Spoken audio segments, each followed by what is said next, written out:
एक दिन एक आम सा लड़का अविनाश एक लड़की से प्यार कर बैठा, लेकिन ये कोई साधारण लड़की नहीं थी, वो एक ज़ॉम्बी थी। ताकि वो किसी को काट न सके, अविनाश ने उसके दांतों पर ब्रेसेस लगा दिए और फिर शुरू हुआ एक अजीब लेकिन दिल को छू लेने वाला रिश्ता। वो दोनों वैसे ही साथ रहने लगे जैसे कोई कपल। वो लड़की हर वक्त अविनाश को खाने की कोशिश करती, खाना बनाते वक्त, सोते वक्त, यहाँ तक कि जब अविनाश टॉयलेट जाता तब भी वो उसके पीछे जाती। अविनाश को वो लड़की महज एक जिंदा लाश नहीं बल्कि अपनी जिंदगी का सबसे कीमती हिस्सा लगती थी। वो उसके बाल सुखाता, दांत ब्रश कराता, उसके लिए गाने बजवाता और जब फुर्सत मिलती बाहर जाकर दूसरी ज़ॉम्बी लड़कियों को हराकर उनके हार गहने लाता ताकि अपनी ज़ॉम्बी गर्ल को गिफ्ट दे सके। एक दिन अविनाश ने फैसला किया, शादी होगी। उसने कुछ ज़ॉम्बियों को कुर्सियों से बांध दिया और उन्हें गेस्ट बना दिया। लड़की को सफेद वेडिंग गाउन पहनाया। सब कुछ एक सपने जैसा लग रहा था, मगर जैसे ही दोनों एक दूसरे को किस करने वाले हैं, लड़की ने अविनाश का जबड़ा चबा लिया। बाकी ज़ॉम्बी भी पीछे पड़ गए, लेकिन वो किसी तरह बच निकले। अविनाश को एक दिन पता चला कि ज़ॉम्बी वायरस का इलाज अब मिल चुका है। वो गोलियों से लैस होकर हजारों ज़ॉम्बियों के बीच से लड़ता हुआ वो एक आखिरी इंजेक्शन ले आया, मगर जब वो इंजेक्शन लगाने जा रहा था उसे भी एक ज़ॉम्बी ने काट लिया। अब बस एक ही इंजेक्शन बचा था। अविनाश ने अपनी जान कुर्बान कर दी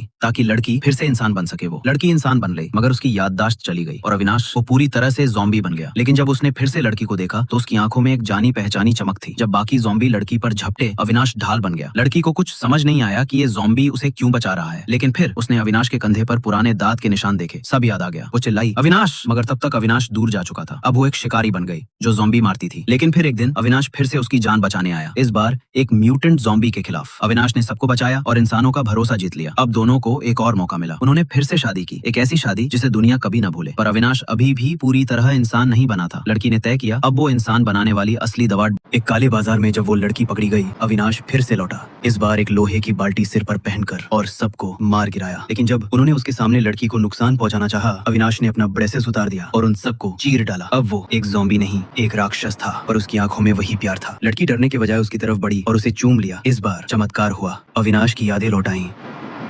अब दोनों फिर साथ थे। लड़की ने उसे सिखाया कैसे इंसानों की तरह रहना है, ब्रश करना, कपड़े पहनना, घूमना, वीडियो बनाना। हर पल खूबसूरत था। लेकिन फिर एक रात लड़की ने देखा अविनाश किसी जंगल में औरतों की लाशों के बीच खड़ा है। उसने सोचा क्या अविनाश ही हत्यारा है, लेकिन बाद में पता चला वो औरतें काले धंधे का हिस्सा थीं। अविनाश निर्दोष था। फिर एक बार लड़की पर हमला हुआ और अविनाश बिना सोचे समझे बीच में कूद पड़ा।